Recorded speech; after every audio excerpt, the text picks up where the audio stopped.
तो चलिए आज की बातचीत शुरू करते हैं। जी। हमारे पास जो लेख और नोट्स हैं वो एक ऐसे विचार के इर्द गिर्द घूमते हैं जिसे हम सब जानते हैं, खुद में निवेश। पर ये सुनने में जितना सीधा लगता है उतना है नहीं। हमारा मकसद सिर्फ ये दोहराना नहीं है कि ये एक अच्छी आदत है, बल्कि ये समझना है कि हमारे स्रोत इसे स्थायी बदलाव का मतलब एकमात्र तरीका क्यों मानते हैं।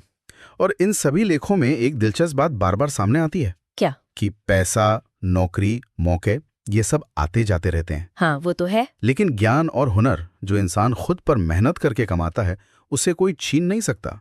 वो एक ऐसी तिजोरी है जिसकी चाबी सिर्फ आपके पास होती है। यहीं पर एक सवाल उठता है जो हम सब मतलब शायद खुद से पूछते हैं। लोग सही समय का इंतजार क्यों करते रहते हैं? हाँ, ये बहुत आम है। जब पैसे होंगे या जब जिंदगी थोड़ी सेटल्ड हो जाएगी तब कुछ नया सीखेंगे। लेकिन हमारे नोट्स बताते हैं कि कामयाब लोग इसका ठीक उल्टा करते हैं। वो तब सीखते हैं जब हालात मुश्किल होते हैं। बिल्कुल। ये एक बहुत बड़ा विरोधाभास है ना? हाँ। लोग भविष्य के लिए स्टॉक मार्केट या जमीन में पैसा लगाने को तैयार रहते हैं। हाँ, वो सुरक्षित लगता है। लेकिन अपनी सबसे कीमती संपत्ति यानी खुद पर निवेश करने को टालते रहते हैं। इन लेखों का तर्क बहुत साफ है कि सबसे अच्छा समय कल था और दूसरा सबसे अच्छा समय आज है। ये पैसे से ज्यादा प्राथमिकता की बात है। सवाल यह है कि आप अपना समय और अपनी ऊर्जा कहाँ लगा रहे हैं।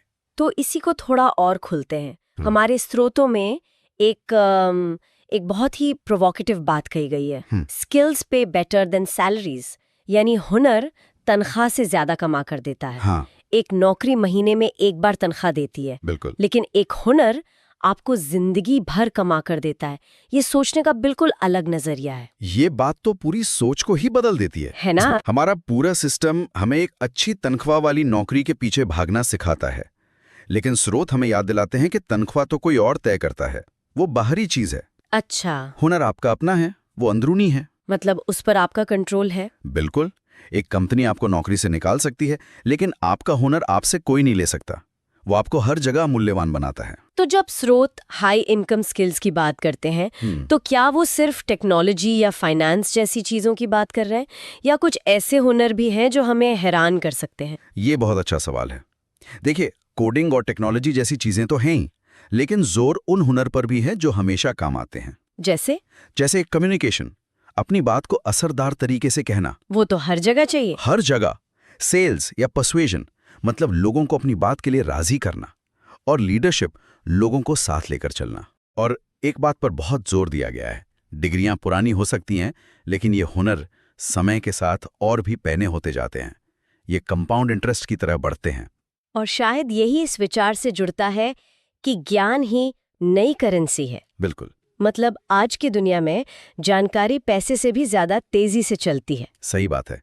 जो लोग लगातार सीख रहे हैं वो बदलते बाजार में खुद को आसानी से ढाल लेते हैं। ज्यादा कमाते हैं और भविष्य को लेकर कम घबराते हैं। ये पैसे के पीछे भागने की बजाय काबिलियत बनाने का खेल है। काबिलियत बनाइए, पैसा खुद आपके पीछे आएगा। एक लेखक ने बहुत अच्छी बात लिखी है।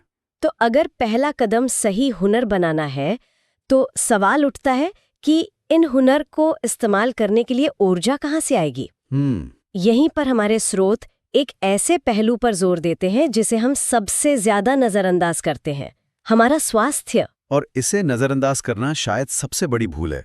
स्रोतों में साफ लिखा है, स्वास्थ्य ही दौलत की नींव है। बिल्कुल। सोचिए, अगर किसी के पास अपनी कामयाबी को एंजॉय करने की ताकत ही ना हो तो उस कामयाबी का क्या फायदा? कोई फायदा नहीं। ये बहुत 100% सही है।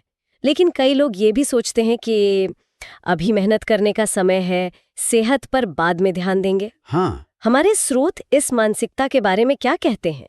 क्या ये एक खतरनाक जाल है? ये सबसे खतरनाक जालों में से एक है। लेखकों का तर्क है कि व्यायाम, अच्छा खाना और पूरी नींद ये कोई लग्जरी नहीं है। ये जरूरतें हैं। ये जरूरतें हैं।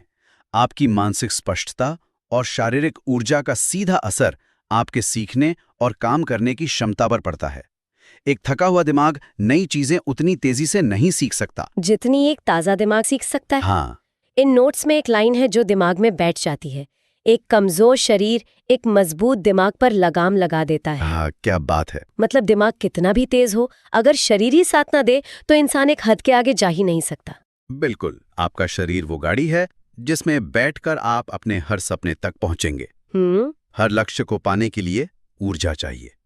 सेहत को नजरअंदाज करना ऐसा है जैसे आप एक आलीशान इमारत बनाना चाहते हैं, लेकिन उसकी नींव में कमजोर ईंटें लगा रहे हैं। तो शरीर की नींव मजबूत हो गई, हुनर के औजार हमारे पास आ गए, लेकिन स्रोत कहते हैं कि दो लोगों को एक जैसे औजार और मौके दे दो, फिर भी एक जीत जाता है और दूसरा हार मान लेता है। फर्क कहाँ आता है? फर्क आता है माइंडसेट में, यानी सोच के तरीके में, और यही असली गेम चेंजर है। अच्छा। एक ग्राफिक में इसकी बहुत अच्छी तुलना की गई है, फिक्स्ड बनाम ग्रोथ माइंडसेट। हाँ, मैंने भी वो देखा। फिक्स्ड माइंडसेट वाले लोग मानते हैं कि उनकी काबिलियत और समझ पैदाइशी है, उसे बदला नहीं जा सकता। तो वो चुनौतियों से डरते हैं। हाँ, क्योंकि हर नाकामी उन्हें अपनी कमी की तरह लगती है। और दूसरी तरफ हैं ग्रोथ माइंडसेट वाले लोग।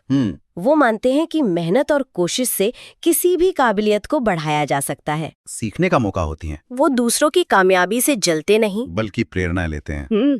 और खुद में निवेश का मतलब सिर्फ नई चीजें सीखना नहीं है, अपनी इसी सोच को बदलना भी है। आत्मविश्वास बनाना, अपनी भावनाओं को समझना, अनुशासन में रहना, ये सब इसी का हिस्सा है। तो एक लेखक कहता है, अपनी सोच बदल लो, तुम्हारे काम अपने आप बदल जाएंगे। ये ग्रोथ माइंडसेट ही है जो मुश्किल समय में भी किसी को टिके रहने की हिम्मत देता है। सही बात। ये सोच बदलने वाली बात बहुत गहरी है। इसका मतलब है कि असली काम बाहरी नहीं, बल्कि भीतरी है। हाँ, भीतरी है। और इसी भीतरी काम से जुड़ा है हमारा अगला बिंदु, जो समय और मूल्य बनाने के बारे में है। हम हमेशा पैसे को सबसे कीमती चीज मानते हैं, लेकिन इन लेखों में याद दिलाया गया है कि हमारी सबसे कीमती चीज समय है। पैसा तो वापस कमाया जा सकता है, समय नहीं, कभी नहीं। इसका सीधा मतलब है ध्यान भटकाने वाली चीजों को ना कहना और आगे बढ़ने वाले कामों को हाँ कहना। सोशल मीडिया पर बर्बाद किया गया हर घंटा वो घंटा है जो किसी हुनर को सीखने में लग सकता था। और यहीं पर एक और दिलचस्प विचार आता है। कौन सा? अकेले रहना सीखो बिना अकेला महसूस किए। ये सुनने में थोड़ा अजीब लगता है, लेकिन इसका क्या मतलब है? इसका मतलब है कि असल विकास एकांत में होता है। अच्छा। जब हम हर समय बाहरी शोर शराबे और लोगों की राय से घिरे रहते हैं तो अपनी अंदर की आवाज सुनना मुश्किल हो जाता है। जो इंसान खुद पर काम करता है उसे दूसरों से तारीफ या वैलिडेशन की जरूरत कम पड़ती है। तो अकेलापन उबाऊ नहीं लगता? नहीं, तब वो प्रोडक्टिव हो जाता है। वो समय सोचने, सीखने और कुछ नया बनाने का समय बन जाता है। इसी से जुड़ा एक और आम विश्वास है नेटवर्किंग के बारे में।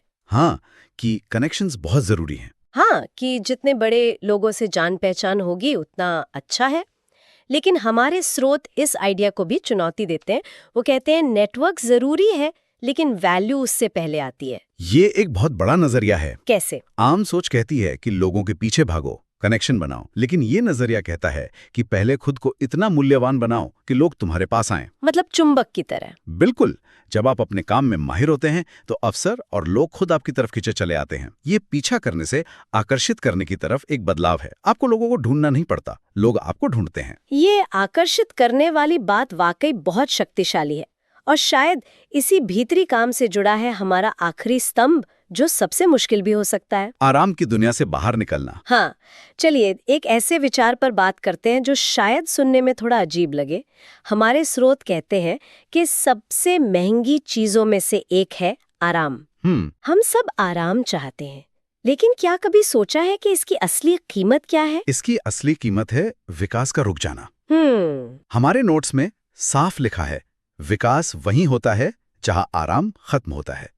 आराम सुरक्षित लगता है, लेकिन ये एक जाल है। हर बार जब हम किसी मुश्किल काम से बचते हैं, हम सीखने का एक मौका गंवा देते हैं। और ये विकास कोई एक दिन का चमत्कार तो है नहीं। नहीं, बिल्कुल नहीं। ये छोटी छोटी लगातार आदतों का नतीजा है। आदतें? बिल्कुल। प्रेरणा तो आती जाती रहती है, लेकिन आदतें टिकती हैं। इन लेखों में कुछ बहुत ही आसान आदतें सुझाई गई हैं। जैसे? रोज 10 पन्ने पढ़ना। बस 10 पन्ने? हाँ। हर हफ्ते कोई एक नया छोटा सा ही सही हुनर सीखना। 30 मिनट कसरत करना। सोने से पहले कुछ मिनट सोचना और अगले दिन की योजना बनाना। और बिना सोचे समझे घंटों तक कंटेंट देखने जैसी आदतों को कम करना। सुनने में ये बहुत मामूली लगता है। रोज 10 पन्ने मतलब साल के करीब 10-12 किताबें। सोचिए, उसे अपनी आदत बना लेना जरूरी है। छोटे छोटे कदम जब रोज उठाए जाएं तो वो आपको बहुत दूर ले जाते हैं। तो इन सभी बातों को समझने के बाद हम एक ऐसी सच्चाई पर आते हैं जिससे शायद बहुत लोग बचना चाहते हैं। श्रोत बहुत सीधी भाषा में कहते हैं, तुम्हें बचाने कोई नहीं आ रहा है। हाँ। और कोई तुम पर कामयाबी का एहसान नहीं करने वाला है। ये सुनने में थोड़ा कठोर लग सकता है। ये कठोर है, लेकिन इसका दूसरा पहलू आपको अविश्वसनीय रूप से ताकत देता है। वो कैसे? अगर कोई बचाने नहीं आ रहा तो इसका मतलब ये भी है कि आपको किसी का इंतजार करने की जरूरत नहीं है। अच्छा। अच्छी खबर यह है, आपको अपनी जिंदगी बदलने के लिए किसी की इजाजत नहीं चाहिए, किसी बॉस, दोस्त या हालात की नहीं। आपको सिर्फ एक चीज चाहिए, खुद पर काम करने का पक्का इरादा। सारी ताकत आपके अपने हाथों में है। तो कुल मिलाकर बात यही है, अगर कोई अपनी आमदनी, अपना आत्मविश्वास, अपना भविष्य बदलना चाहता है तो इसकी शुरुआत खुद से ही करनी होगी। बार बार लगातार खुद में निवेश करके। क्योंकि जैसा कि एक स्रोत कहता है, और शायद ये सबसे जरूरी लाइन है, आप वो इकलौते प्रोजेक्ट हैं जो सच में मायने रखता है। बिल्कुल। सारी बातें एक ही जगह आके रुकती हैं। जिम्मेदारी लेना, अपनी पढ़ाई की, अपनी सेहत की, अपनी सोच की और अपने समय की। जब कोई इंसान ये जिम्मेदारी ले लेता है तो फिर बाहर क्या हो रहा है उससे ज्यादा फर्क नहीं पड़ता। इंसान अपनी कहानी खुद लिखने लगता है। एक बेहतरीन सारांश, खुद पर किया गया निवेश ही वो निवेश है जिसका रिटर्न जिंदगी भर मिलता है और जिसे कोई आपसे कभी छीन नहीं सकता। बिल्कुल। हमारी पूरी बातचीत इस पर थी कि खुद में निवेश क्यों और क्या है, लेकिन यहाँ एक सवाल है जिस पर आगे सोचा जा सकता है। हमारे स्रोत बताते हैं कि विकास हमेशा आराम के दायरे के बाहर होता है। हाँ। तो सोचने वाली बात यह है, आज वो सबसे छोटा पहला कदम क्या हो सकता है जिससे कोई भी अपने आराम के दायरे से बाहर निकलने के लिए उठा सकता है? कोई छोटा सा कदम। हाँ, कोई ऐसा काम जो थोड़ा असहज लगे लेकिन जिसमें भविष्य में एक बड़े सकारात्मक बदलाव की नींव रखने की ताकत